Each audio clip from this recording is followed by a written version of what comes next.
Romanos 1,16.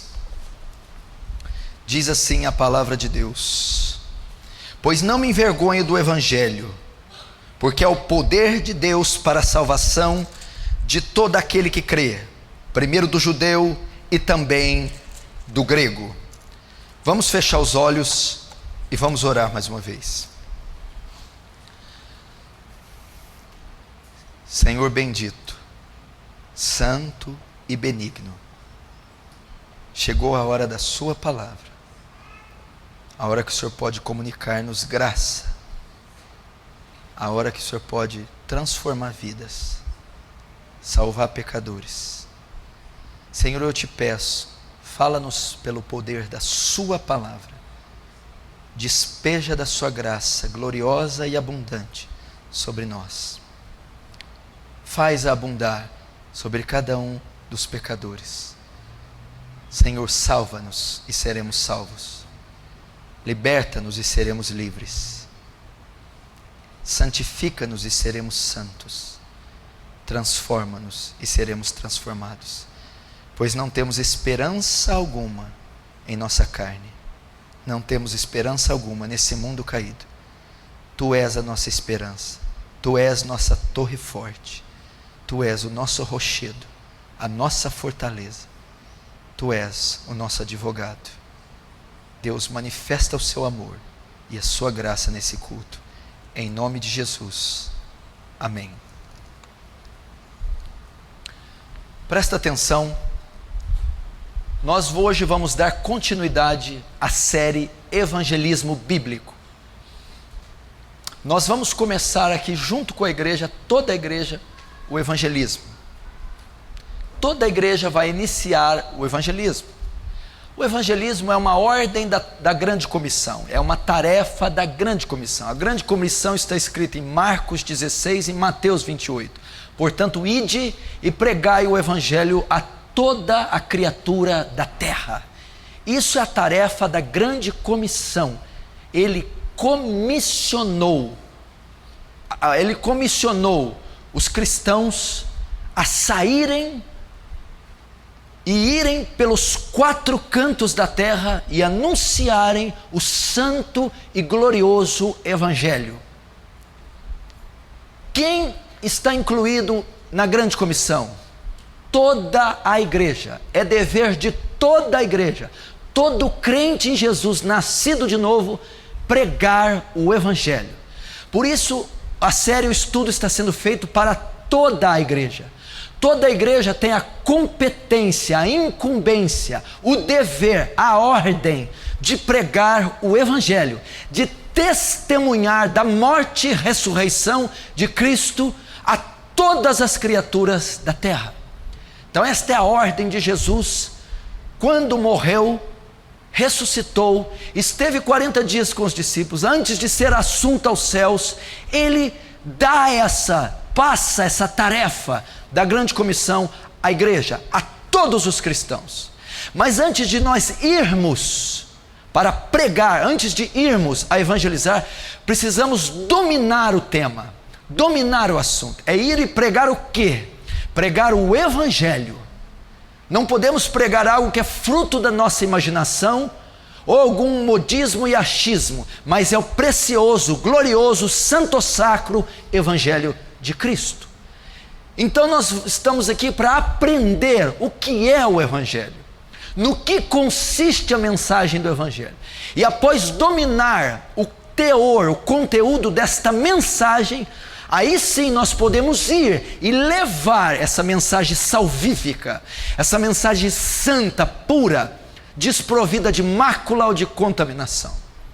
O evangelho, a palavra evangelho vem do grego euangelion, significa boas notícias, a boa mensagem. Essa boa notícia consiste na obra de Deus em salvar o mundo através da morte, sepultamento e ressurreição do seu Filho Jesus Cristo na cruz do Calvário.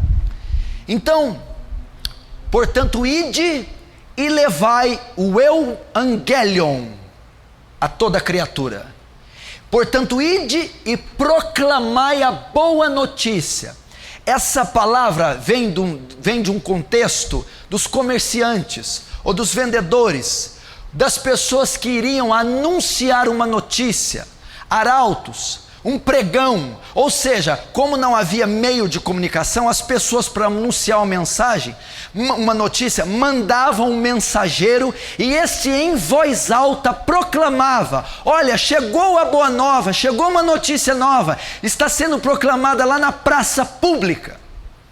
Então ele diz que o evangelismo consiste em proclamar em voz alta a boa notícia. Evangelho, boa notícia, boa nova. Então Jesus mandou que a igreja fosse e proclamasse como um arauto a boa notícia, e proclamasse em voz alta em Jerusalém, na Judéia, em Samaria, até nos confins da terra, a boa notícia, a boa mensagem. Proclamar a boa notícia, a boa mensagem, é proclamar o evangelho. Mas agora, o que é essa boa notícia? No que consiste essa boa notícia? A boa notícia é que a raça humana estava perdida sob os seus pecados, condenada, baixo a maldição e fadada a sofrer a ira de Deus e o seu juízo no inferno.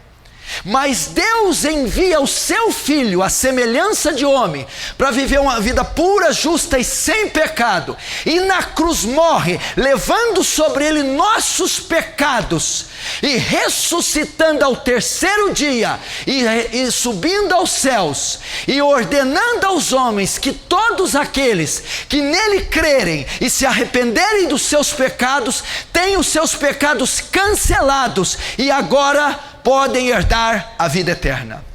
Essa é a boa mensagem. Não tem nada a ver com carro, casa, caroço, ser feliz, ter namorada.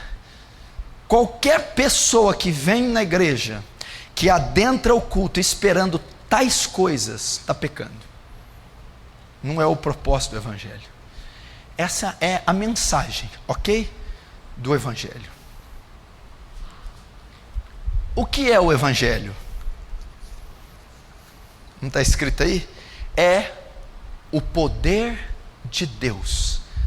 Ele não é só uma mensagem, presta atenção. Não é só uma proclamação. Não é só uma notícia. É aqui que está o coração do evangelho. Não é só uma notícia, não é só uma mensagem. Ele é o poder de Deus. Veja comigo, acompanhe. Romanos 1,16: porque eu não me envergonho do evangelho de Cristo, pois é o poder de Deus para a salvação de todo aquele que crê, primeiro do judeu e também do grego. O evangelho é o poder de Deus. Essa palavra poder, presta atenção, é do grego, que significa dunamis, que significa poder inerente, poder que reside numa coisa pela virtude de sua natureza, poder para realizar milagres, de onde se deriva a palavra dinamite. A palavra dinamite se originou do dunamis, porque é como uma explosão, é uma reação poderosa, é o que a dinamite faz, e vem da mesma raiz do poder do evangelho. Então a notícia, a mensagem do evangelho não é apenas uma proclamação verbal, ela é a demonstração de poder. Ela envolve poder, é uma mensagem poderosa, é uma mensagem que, ao ser proclamada, ela traz junto com ela o poder do alto, o poder do céu. Só esse texto, só esse quadro gráfico seria suficiente para causar um impacto aqui essa noite, para trazer um avivamento nessa igreja. Só isso aqui deveria pegar todo homem que entrou aqui incrédulo, cabisbaixo, abatido, e reerguê-lo numa fração de segundos. Por quê? Porque a fé que você professa, o evangelho que você crê, o evangelho que te salvou, te resgatou, o evangelho que pode te salvar e te resgatar, é muito mais que compêndio de doutrinas, é muito mais que aglomerar de palavras, é muito mais do que gramática cristã. O evangelho é poder, poder que ressuscita, poder que regenera, poder que salva, poder que transforma. É poder. O evangelho é uma dinamite. Dinamite faz alusão de explosão. Explosão faz alusão de bomba. Bomba faz alusão de poder. Poder nuclear. Poder. E o evangelho é tal poder. Pois eu não me envergonho gregos, epicureus, estoicos, eu não me envergonho judeus, essênios, zelotes, fariseus, saduceus, eu não me envergonho dessa simples e humilde mensagem que um carpinteiro de Nazaré morreu numa cruz romana baixo maldição, porque essa mensagem é o poder de Deus. Ela é uma mensagem poderosa.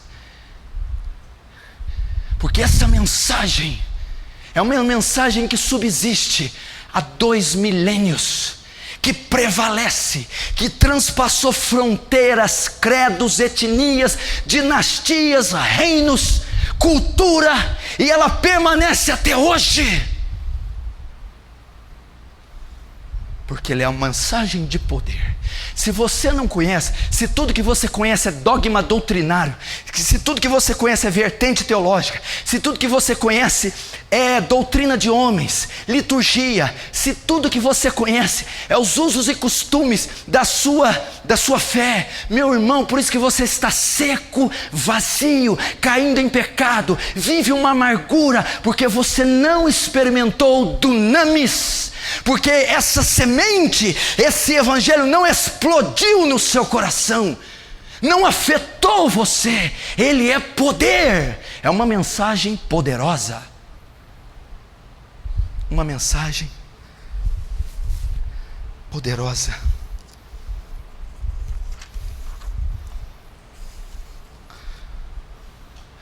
Todas as vezes que você abrir a Bíblia, todas as vezes que você mencionar a morte, ressurreição, a cruz de Cristo, todas as vezes que você pronunciar a palavra evangelho, tome cuidado para não cair para trás.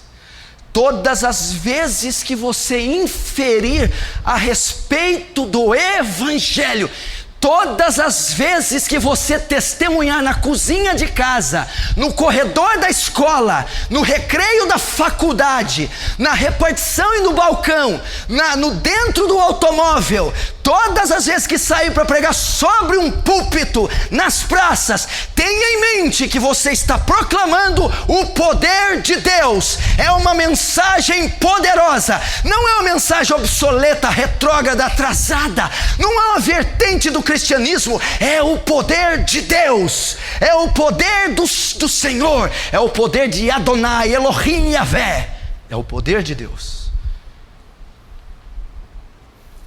É uma mensagem poderosa. Você não se anima sabendo que é o poder de Deus? Poder de Deus. É o poder de Deus. Por quê? Poder por causa da incapacidade do homem. Por que o evangelho tem que ser o poder de Deus? Por que ela é uma mensagem poderosa? Por causa da incapacidade do homem de se salvar. Veja em Jó 9, 30, 31. Ainda que me lave com água de neve e purifique as minhas mãos com sabão, ainda me submergirás no fosso, e as minhas próprias vestes me abominarão. ainda que eu tente de todas as formas me purificar, ainda que eu tente fazer obras de justiça, ainda que eu tente fazer uma lobotomia, uma cirurgia de cérebro, ainda que eu tente fazer um transplante de coração, ainda que eu tente tomar um banho de soda cáustica, na tentativa de expiar minha iniquidade, descerei para a fossa, minhas vestes me abominarão. É impossível.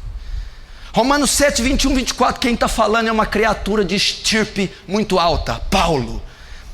Acho então esta lei em mim, que quando quero fazer o bem, o mal está comigo. Miserável homem que sou, quem me livrará do corpo dessa morte? Quem impedirá que eu vá ao inferno? Quando eu tento fazer o bem, eu acabo fazendo o mal. Quando eu não quero fazer o mal, eu acabo fazendo o mal. Como me livrarei? Como me livrarei? A impossibilidade do homem. Olha só, é impossível que o homem se salve. Quando quero fazer o bem, o mal está comigo. Miserável, deplorável, execrável homem que sou, quem pode me livrar? O mal que eu não quero, eu vivo fazendo, e o bem que eu quero, eu não consigo fazer. É impossível. Então o Evangelho é o poder de Deus por causa da condição do homem, por causa da pecaminosidade do homem, por causa da incapacidade do homem se salvar. Por isso é necessário um poder. Veja só um poder divino é capaz de salvá-lo. Deus não abandonou o homem, mas providenciou um meio de salvação através do poder do Evangelho. Através desse poder é possível a salvação do pecador. Você entendeu? Visto que era impossível o homem se salvar, vista que a lei estava enferma por causa do pecado do homem, visto que o homem não tem condição de se purificar, de se santificar, de se justificar, e ele estava perdido, Deus providencia um poder para salvá-lo. Veja só Marcos 10, 27. E eles se admiraram ainda mais, dizendo entre si: quem então pode se salvar? Quem poderá, pois, salvar-se? Os discípulos estão dizendo: é impossível ser salvo, é impossível aos olhos humanos ser redimido, é impossível a nossa própria força herdar o reino dos céus. Jesus então responde. Jesus, porém, olhando para eles, disse: para os homens isso é impossível, mas não para Deus, porque para Deus todas as coisas são possíveis. Para Deus é possível. Por causa do poder do Evangelho, o homem pode ser salvo. Veja que texto lindo, Isaías 63:1. Quem é este que vem de Edom, de Borza, com vestes tintas? Este que é glorioso em sua vestidura, que marcha com sua grande força. Eu, que falo em justiça, poderoso para salvar. Ele pode salvar. Veja só, poder que salva. Está mostrando mais uma vez, por causa da pecaminosidade do homem, o Evangelho tem que ser o poder de Deus. É o único poder que pode salvar, é o único poder que pode transformar. Quem é este que vem de Edom, de Borza, com vestes tintas? É uma alusão ao Rei dos Reis, ao Cordeiro vitorioso, este que é glorioso em sua vestidura e que marcha com a sua grande força. Eu que falo em justiça, poderoso para salvar. O Evangelho, Deus, vendo a condição do homem, propicia um meio, envia o seu Filho, e o seu Filho, junto com essa mensagem, são poderosos para salvar o homem. Veja, meu irmão, Você que está aqui, não importa a condição que você esteja, você que vai me assistir, não importa o estado da humanidade, ele vem de Edom, ele vem de Borza com vestes tintas, ele vem, ele é poderoso para salvar. Não é um evangelho de baboseira filosófica, debates teológicos, é um poder avassalador, é um poder conquistador, é um poder derrotador, é o maior poder que existe, o poder do evangelho. Por causa da condição do homem, ele tem que ser o poder. Vamos ver, as Escrituras estão repletas de demonstrações do poder de Deus. Ele criou o mundo com uma palavra, ele fez o exército das estrelas, segundo o seu número, e as chamas todas pelo seu nome. Ele separou o mar com o sopro de suas narinas, os montes se derretem como cera diante do seu poder. Ele brinca com o Leviatã como se fosse um pássaro, e o esmaga com seus pés. Não há quem lhe possa deter a mão, nem lhe dizer que fazes. Tal é o poder do nosso Deus. Se você abre as Escrituras no Antigo Testamento, você vai ver manifestações prodigiosas de Yahvé. Você vai ver manifestações gloriosas. A abertura do Mar Vermelho, o maior milagre registrado na história humana. O maná, o pão que se materializava do alto. As roupas por 40 anos que não se gastavam. Pragas no Egito, rocha que exalava água, colunas, poderes fenomenais, profetas que ressuscitavam mortos, coisas tremendas, machado que flutuava na água, leões que fechavam a boca pela intervenção divina, exércitos e tropas inteiras que fugiam ao ruído do estrondo da voz do leão de Judá. Mas mesmo assim, nenhuma dessas demonstrações de poder divino se comparam com aquele poder revelado no Evangelho de Jesus.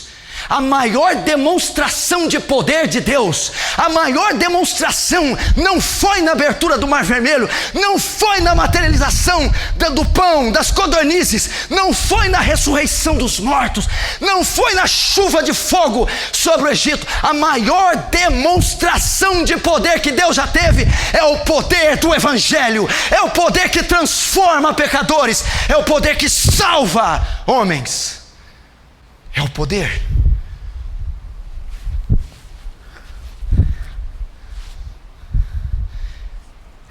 É a maior demonstração de poder.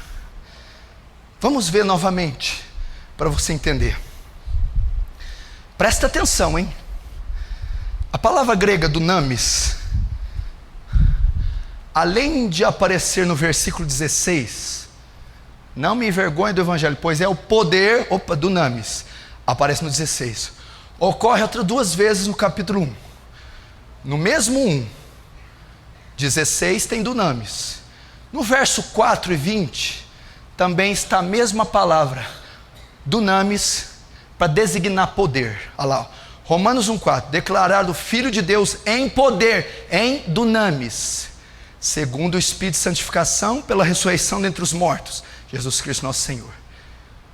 E em Romanos 20, porque as suas coisas invisíveis, desde a criação do mundo, tanto o seu eterno poder, o seu eterno dunamis, como a sua divindade se entende e claramente se vê pelas coisas que estão criadas. Você entendeu? Para falar da ressurreição de Deus, ele usou dunamis. Para falar da criação do universo, ele usou dunamis. As Escrituras estão... É o poder de Deus. O apóstolo Paulo está mostrando no capítulo 1 de Romanos que tal é o poder do Evangelho que se equivale e até excede o poder da ressurreição de Cristo e o poder da criação. Sabe por que ele usou dunamis? Presta atenção. Porque eu não me envergonho do Evangelho de Cristo, pois é poder, dunamis, para salvar. Aqui o dunamis é para ressuscitar Jesus. E aqui o dunamis é para criar o universo. Tudo estão no capítulo 1, 16, 1, 4 e 1, 20. Sabe o que Paulo está querendo ensinar aqui? Para você ter uma ideia do tamanho, da extensão, da profundidade, do poder do Evangelho. Como que eu entendo quão poderoso o Evangelho é? Quando eu comparo o poder do Evangelho com o mesmo poder que ressuscitou Jesus dos mortos. O mesmo poder que reergueu o Filho de Deus dos mortos, a mesma força, a mesma energia, a mesma dinamite, o mesmo poder que ressuscitou Jesus dos mortos, é o poder que está embutido, incutido, centrado, alojado no Evangelho. É o mesmo poder. E o mesmo poder que ele usou para criar o universo. Você já imaginou a criação, a confecção do cosmos, a criação do universo?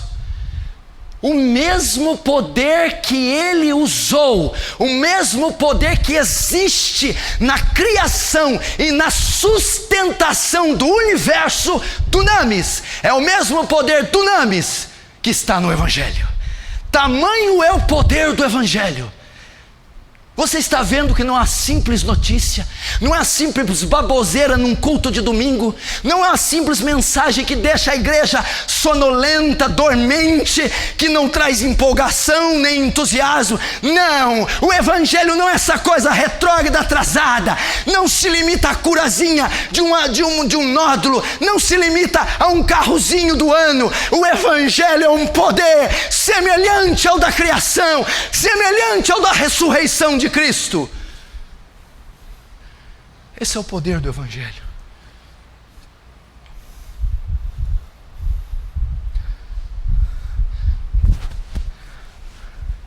Presta atenção, olhe para mim.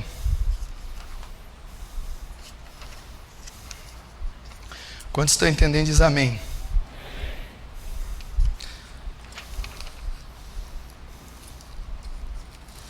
A palavra grega dunamis é para que você tenha entendimento.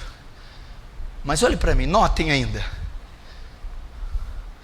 Quando Jesus ressuscitou no terceiro dia, quando Deus o ressuscita, ele foi ressuscitado sem pecado. Quando Deus cria o universo e toda a sua complexidade, ele cria o universo a partir do nada, a partir de matéria boa. Então ele emprega certa intensidade de poder.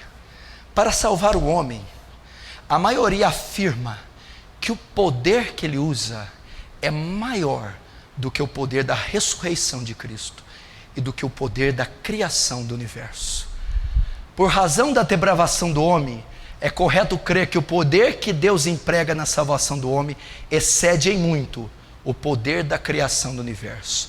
Por quê? Presta atenção. Pois Deus cria o universo ex nihilo. Isso aqui é uma palavra latina, que significa do nada. Deus cria o universo a partir do nada. Contudo, para salvar um pecador, a obra realizada não se inicia a partir do nada, mas de um homem caído, de uma massa agora corrompida pelo pecado. Logo o poder deve exceder o da criação. E esse é o poder do Evangelho. Por que o Evangelho é poderoso? Vamos lá. Imagina o poder que Deus empregou para criar o universo. Não é? Gênesis 1, no princípio criou Deus os céus e a terra. Do nada, Deus cria as galáxias, Via Láctea, as estrelas, o sistema solar, cria o planeta Terra, os seres vivos, o homem. Imagina, quanto poder, tenta imaginar, ele não usou para criar o universo. O universo tem aproximadamente 4 bilhões de diâmetros de anos-luz. Não é medidas exatas, mas nós sabemos que o universo não é infinito. Infinitude é um atributo que só Deus possui. Então os astrônomos calculam que tem para mais de 40 bilhões de diâmetros de anos-luz. Sabe o que significa? Se você pegar uma nave espacial de uma ponta do universo e ela for até a outra ponta na velocidade da luz, 460 mil quilômetros por segundo, uma nave, um avião que voa 460 mil quilômetros por segundo. Para ele ir até na outra ponta do universo, ele vai demorar 40 bilhões de anos. Imagina quanto poder Deus usou. Só o ser humano tem 60 trilhões de células. Só um de vocês tem 60 trilhões de células. Cada célula, cada uma das 60 trilhões, tem uma fita DNA de 1,70 m de comprimento. Se você amarrar uma fita DNA na outra das 60 trilhões, você dá a volta ao redor do mundo mais de 200 vezes. Só em um ser humano. Você já imaginou quanto poder Deus não empregou para criar isso? Já pensou? Só o código genético de uma ameba, sabe o que é a ameba? É um organismo unicelular, só possui uma célula, é um protozoário. Só o código genético da ameba você preenche mais de 1000 vezes a enciclopédia britânica. Dá 4 bilhões de palavras contidas no código genético de uma amebazinha. Quanto poder Deus não tem para fazer então todas as células, todos os elementos? Só o ser humano tem 100 trilhões de células no seu cérebro. E tem mais de 1 bilhão de células interligadas uma na outra. É impossível fazer uma rede de comunicação do tamanho do cérebro. Quanto poder, estou falando de uma pessoa, um cérebro, uma célula. Imagina todo o universo. Para salvar um pecador, o poder que ele emprega é maior do que da criação. Porque para criar o universo, ele cria do ex nihilo, do nada, não existia nada. Deus estava vivendo na sua solidão, na eternidade, em perfeita harmonia com a Santíssima Trindade. E um dia, num conselho triuno, eles decidem criar o cosmos e criam a partir do nada, e emprega todo o poder necessário para salvar um pecador. O poder é ainda maior, porque para salvar não é a partir do nada, é a partir de um homem caído em Adão, é a partir de uma massa que foi corrompida, é a partir de uma besta, de um animal cheio das piores perversidades. Então este poder que salva o homem, que é maior do que o poder da criação do cosmos, é o poder do santo evangelho, é o poder do glorioso evangelho, é o poder da proclamação da morte e ressurreição de Cristo. Bem-vindo ao evangelho. É o poder.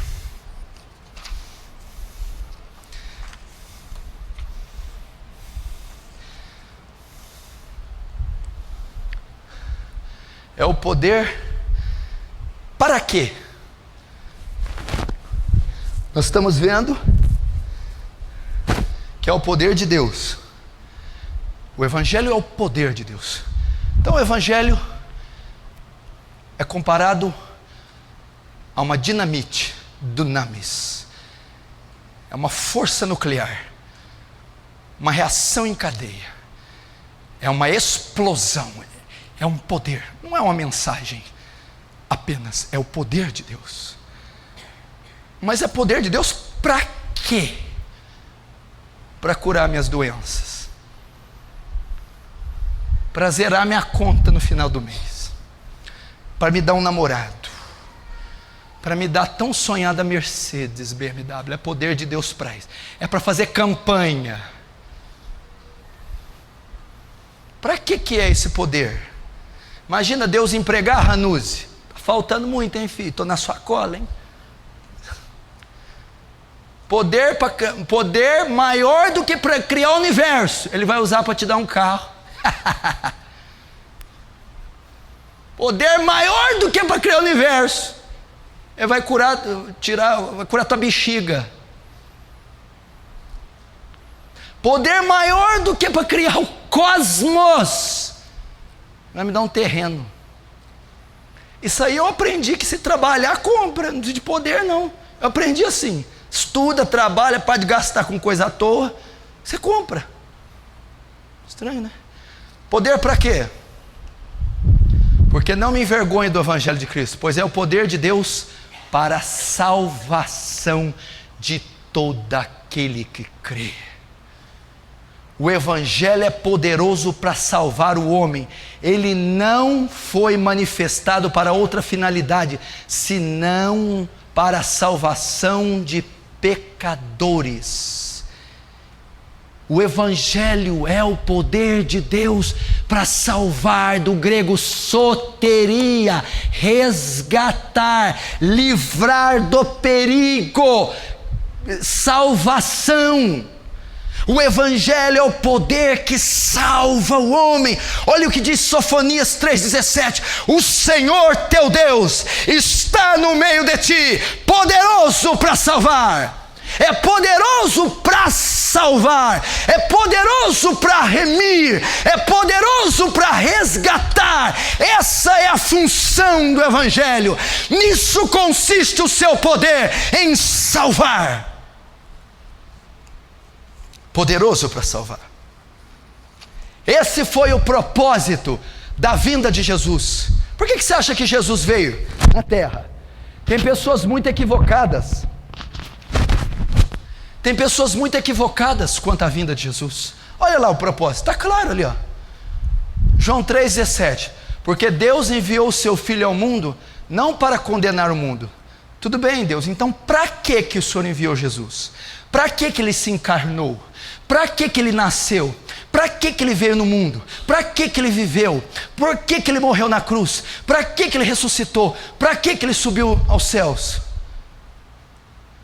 Para que este fosse salvo por meio dele, para que o mundo fosse salvo. Foi para isso que ele veio, só para isso que ele veio, porque ele enviou o seu Filho não para condenar o mundo, mas para salvar o mundo. O Evangelho é o poder de Deus que salva o mundo, que salva o pecador, que resgata, que redime o pecador. Este é o poder contido no Evangelho. Então você está aprendendo aqui, antes de você evangelizar, que quando você sair à ofensiva, você tem que ter em mente que este Evangelho é poderoso, que essa mensagem é munida de poder, que essa mensagem tem poder, e poder de salvar quaisquer que sejam os pecadores.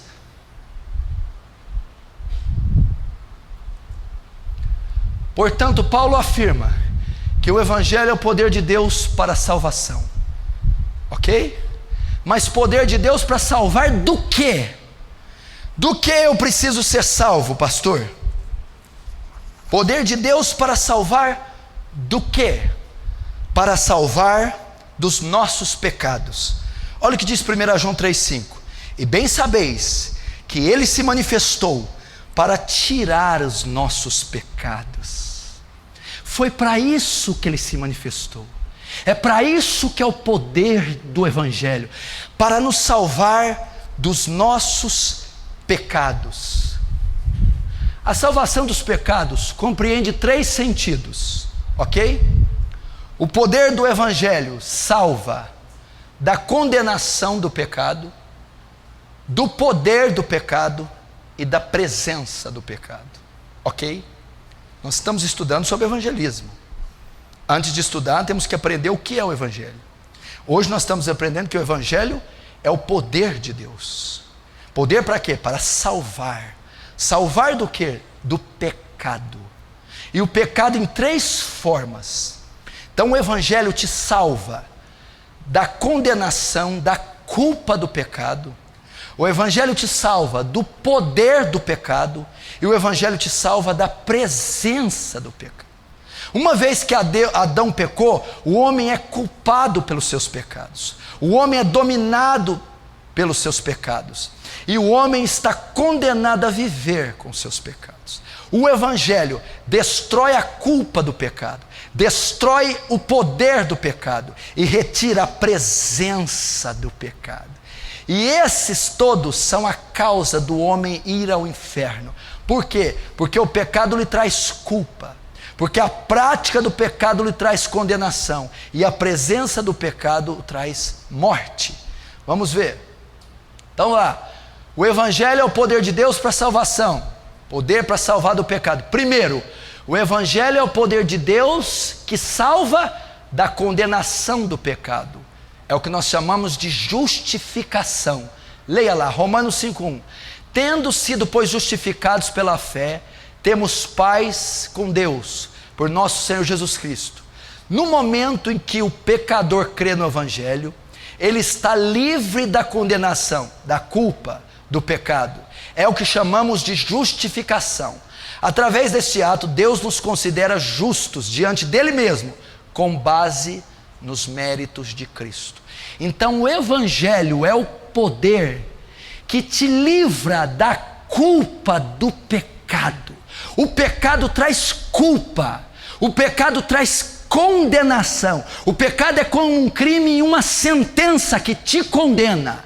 Agora o Evangelho tem poder de tirar essa sentença de você, de tirar a acusação de você, de tirar a culpa de você. Ele é tão poderoso que ele pega um criminoso culpado, de fato, condenado, fadado a perecer na masmorra do inferno para sempre, e ele tira a culpa, a acusação, o dolo desse pecado, justificando ele. É o que chamamos de justificação. O Evangelho é poderoso para justificar você. O que é isso? Declarar você legalmente justo diante de Deus. Quando você crê. Quando você crê, o poder do Evangelho te alcança de tal maneira que pega toda a sua sentença, toda a sua culpa, todos os seus crimes, todos os seus pecados e os anula. Tira a sentença de morte, rasga a escrita de dívida, cola ela na cruz e te considera justo. Esse é o poder do Evangelho, poder que tira a culpa. Agora você não tem mais culpa. Olhe lá, Romanos 5,16. Porque o juízo veio de uma só ofensa, na verdade para a condenação, mas o dom gratuito veio de muitas ofensas para a justificação. Romanos 8,1. Depois que você é justificado, olha só, portanto agora nenhuma condenação há para os que estão em Cristo Jesus. O Evangelho tira toda a culpa que você tem, e uma vez que você crê, Romanos 8 está sobre a sua cabeça. Portanto agora, que hora? Depois que você creu, depois que o Evangelho te alcançou, depois que o Espírito Santo te transformou, agora toda a culpa do pecado foi tirada. Portanto, nenhuma condenação está sobre você, nenhuma condenação há para os que estão em Cristo, porque a culpa foi destruída pelo poder do Evangelho. Você é considerado justo diante do Senhor. A justificação ocorre pelo poder do Evangelho. Amém?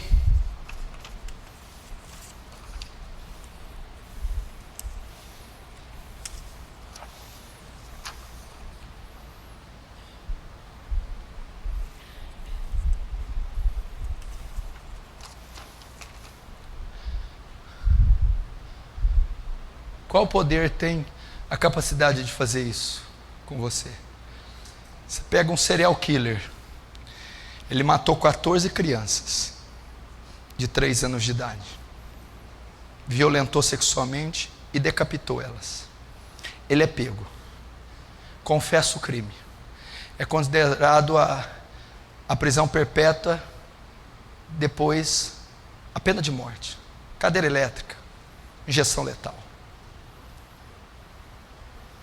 Quem tem poder de anular o crime desse homem? Não, pastor, um juiz pode soltar, mas a culpa está sobre ele ainda.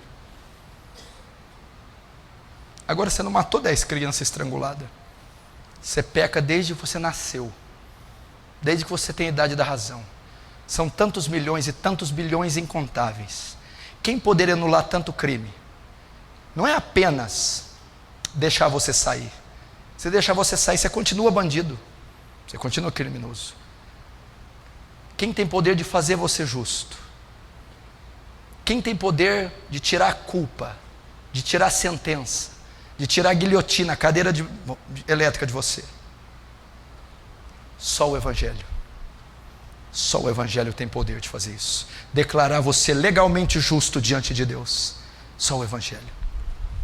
Segundo, o Evangelho é o poder de Deus que salva agora do poder do pecado. É o que chamamos de santificação. A primeira, justificação. O Evangelho é o poder que salva da culpa do pecado. Agora é o poder que salva do poder do pecado. Olha só, Romanos 6, 22. Vamos ler o que diz. Mas agora, libertados do pecado e feitos servos de Deus, tende o vosso fruto para a santificação. Agora ocorre a libertação do poder do pecado. Trata-se da santificação, que é um processo que se inicia logo após a justificação. Esse processo consiste em mortificar a natureza do homem, purificá-la para que haja domínio dos desejos da carne. O Evangelho é o poder de Deus. O Evangelho é o poder que salva. O Evangelho é o poder que salva dos pecados. O Evangelho é o poder que salva da culpa dos pecados. E o Evangelho é o poder que salva do poder, do domínio do pecado. O domínio que ele exerce sobre o homem. Aquilo que faz o homem a transgredir, a cometer os atos mais descarados. Aquilo que faz o homem matar, roubar, cobiçar, adulterar, prostituir, odiar. O Evangelho tem poder de dominar, subjugar, restringir a força, a atividade do pecado em você. Isso se chama santificação. O poder que justifica tira a culpa. É o poder que santifica tira o poder do pecado. É o poder do Evangelho.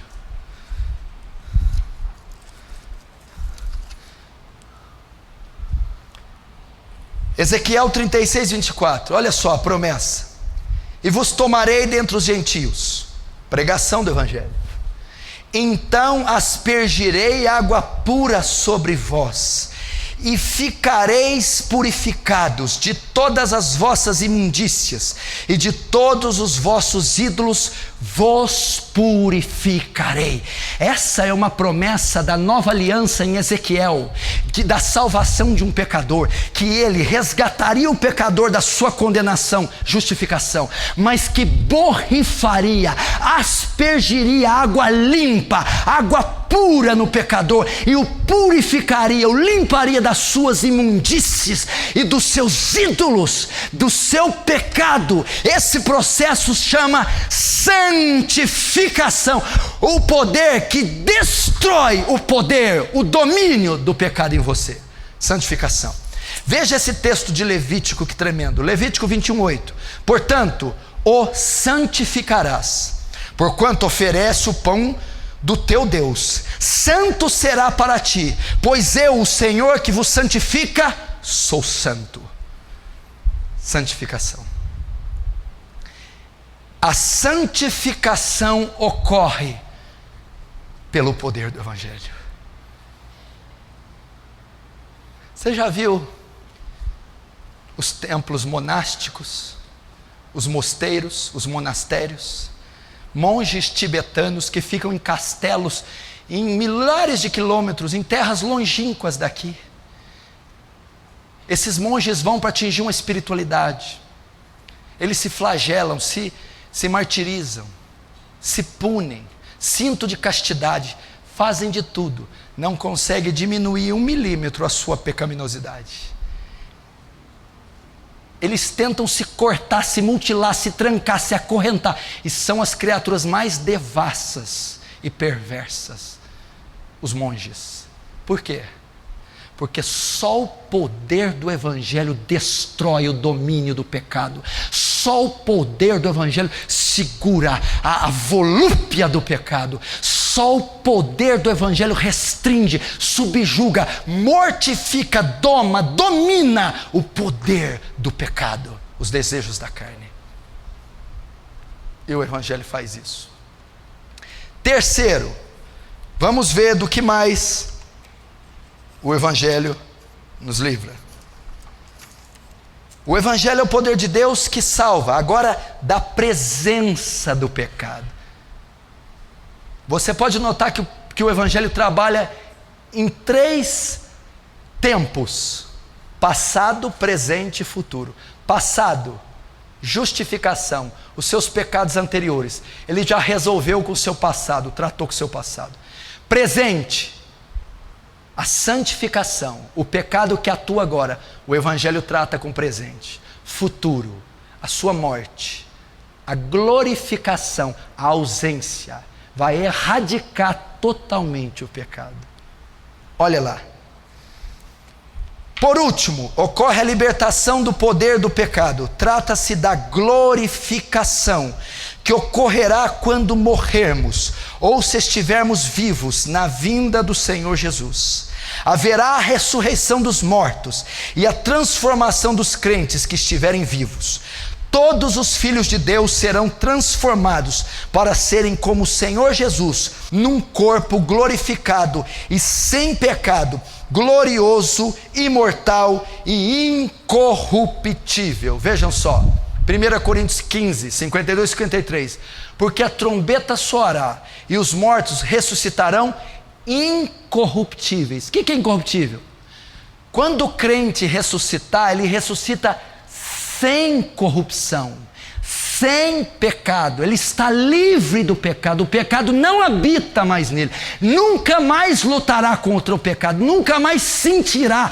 O pecado foi extinto, extirpado, arrancado. Agora ele ressuscita incorruptível, sem corrupção, sem pecado. E nós seremos transformados, porque convém que isto que é corruptível se revista da incorruptibilidade. Por isso que é pecaminoso se revista da impecaminosidade. Isso que é mortal se revista da imortalidade. O Evangelho, ele destrói a presença do pecado. O Evangelho arranca a habitação do pecado. O Evangelho extingue de vez a presença do pecado. Isso acontece na volta de Jesus ou na nossa ressurreição. Isso é tremendo, glorioso.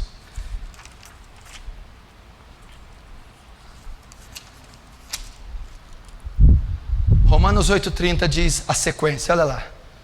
E aos que predestinou, a esses também chamou. E aos que chamou, a esses também justificou. E aos que justificou, a esses também glorificou. Esse é o poder do Evangelho. O Evangelho não é apenas uma mensagem, é dunamis, poder, dinamite, explosão. Poder para quê? Para salvar o homem, resgatar, redimir, transformar. Salvar do quê? Salvar do pecado, salvar da culpa do pecado, salvar do poder do pecado e salvar da presença do pecado. O incomensurável poder de Deus se manifesta no Evangelho. Nada menos do que o poder do Evangelho pode fazer trazer um homem ao arrependimento e à fé. Nada menos do que o poder do Evangelho pode transformar o homem pecador em um santo. Nada além do poder do Evangelho pode conduzir muitos filhos à glória. Esse é o poder do Evangelho. Esse é o poder do Evangelho. Eu espero que você tenha entendido a mensagem. Eu espero que você tenha ciência de que bomba Deus entregou nas suas mãos. de que poder está contido nessas linhas. Meu irmão, esta mensagem, é preciso se apropriar dela pela fé. É preciso crer que ela é exatamente o que ela diz ser. É o poder de Deus. Por que nós estamos aprendendo isso? Para encorajar você a acreditar na eficácia do evangelismo. Para você que está aqui me ouvindo, está numa vida destruída, está em pecados, cheio de vícios e traumas, você é escravo da depressão, escravo dos remédios, escravo da pornografia, você é escravo da ira, da arrogância, da avareza, você é escravo dos distúrbios emocionais, você é escravo, meu irmão, das anomalias do seu ser, você é escravo do pecado, você é escravo das raízes do pecado. Meu irmão, há um evangelho poderoso para te libertar. Há um evangelho para quebrar as correntes que prendem a sua alma. Há um evangelho que pode te ressurgir da cinza, fazer-te ressurgir das cinzas. Há um evangelho que pode tirar toda a culpa que está sobre a sua cabeça. Há um evangelho que pode tirar todo o poder que te domina, escraviza e ultraja você. Há um poder para tirar um dia a presença que destrói você, que é o pecado. Esse poder é o glorioso evangelho, é a proclamação pública, histórica da morte e da ressurreição do Filho de Deus, Jesus Cristo. É só você crer. É só você crer nessa mensagem, crer que Ele é o Filho de Deus, crer que Ele sofreu a ira de Deus, crer que Ele levou o seu pecado sobre Ele, e não há a menor condição de você se salvar. Confiar nos méritos dEle é se arrepender, é dizer: eu tenho sido uma criatura reprovável, eu tenho processado de maneira iníqua, eu tenho tido atitudes reprováveis, eu me arrependo. Vou te falar uma coisa.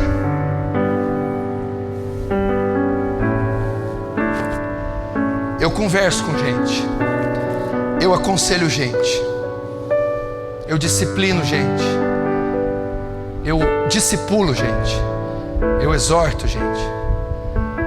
Uma das coisas mais raras de se ver ultimamente é o arrependimento. Eu não vejo pessoas se arrependerem. Eu não vejo pessoas em lágrimas confessarem o seu pecado com toda a força. Tudo que eu vejo é desculpas e justificativas esfarrapadas. Mas não há aquilo que houve no filho pródigo. E ele, caindo em si, disse: Pai, eu pequei, não sou digno de ser chamado teu filho, trata-me ao menos como um dos seus empregados. Eu pequei, eu sou vil, eu sou assassino, eu sou um adúltero, eu pequei. Só vai haver mudança na sua vida se tiver arrependimento. É a coisa mais rara de se ver. O marido só vem para justificar as falhas com a esposa. A esposa só vem para justificar e pôr a culpa. Os filhos, os irmãos, os obreiros, tudo algum terceiro teve culpa. Tudo tem um porém, um mas, um então. Mas não há gemidos. Eu estou dizendo de arrependimento visceral. Visceral. Dizer eu me arrependo. É dizer eu confesso. Eu confesso. Eu não sou digno. Eu não mereço. Eu não sou inocente. Eu sou culpado. Então esse poder penetra, perscruta. Esse poder desmonta, mói. Esse poder mata e faz outro. Às vezes você me procura e você conta 100 pecados. É os 100 que te convém, mas os 10 que te comprometem você não conta. Não está arrependendo coisa nenhuma, não está confessando coisa nenhuma. Você confessa 100. Eu quero ver confessar o que te expõe. confessar as coisas mais hediondas, perversas, injustas, iníquas. Esse é o arrependimento verdadeiro. Pastor, eu sou um bruxo, eu sou um pornógrafo, eu sou um avarento, eu sou uma besta, eu sou um monstro, eu tenho pensamentos hediondos, eu falo palavras das mais atrozes, o meu coração é um poço de iniquidade e perversão.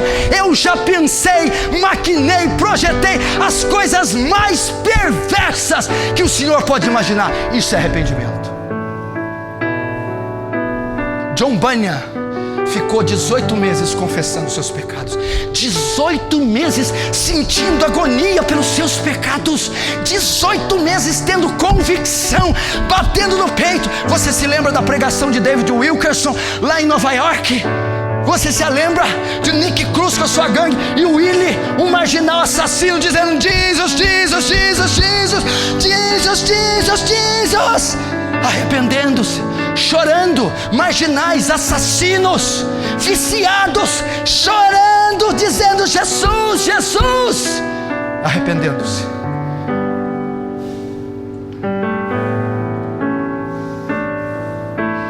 E o líder dos mau-maus, um porto-riquenho, um bandido, um assassino, o líder de uma gangue nos Estados Unidos, em Nova York, prostrado diante da mensagem evangelística de David Wilkerson.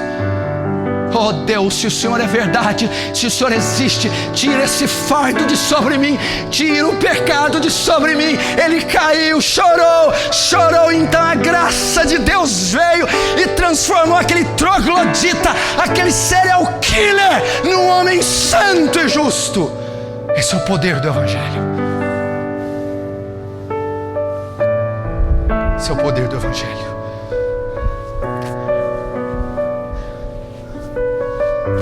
Arrependimento.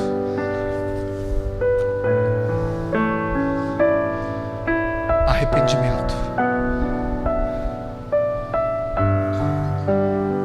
Então, quando você se arrepender e crer, a culpa é removida, o poder é arrebentado e a presença é retirada para sempre. Porque essa mensagem é poderosa. Glória a Deus, é a maior mensagem de todos os tempos. Proclame em voz alta: um Salvador nasceu em Sião. Morreu debaixo de uma cruz romana, sem pecados, mas assumindo a forma de pecado. Ao terceiro dia, as ânsias da morte não puderam deter, e ele ressurgiu glorioso, e por mais de 40 dias deu testemunhas da sua ressurreição. E ele subiu aos céus, coroado com muitas coroas, tomou-lhe o trono que lhe é devido e reina com cetro de justiça. E ordena a povos e nações, brancos e negros, pobres e ricos, grandes e pequenos: olhai para mim, vós e todos os termos da terra, e sereis salvos. Arrependei-vos e credes no Evangelho, para que venham sobre vós tempos de refrigério. Esse é o Evangelho. Feche os seus olhos, curve a sua cabeça, reflita a tua vida agora. Faz uma reflexão da tua vida. Faz agora.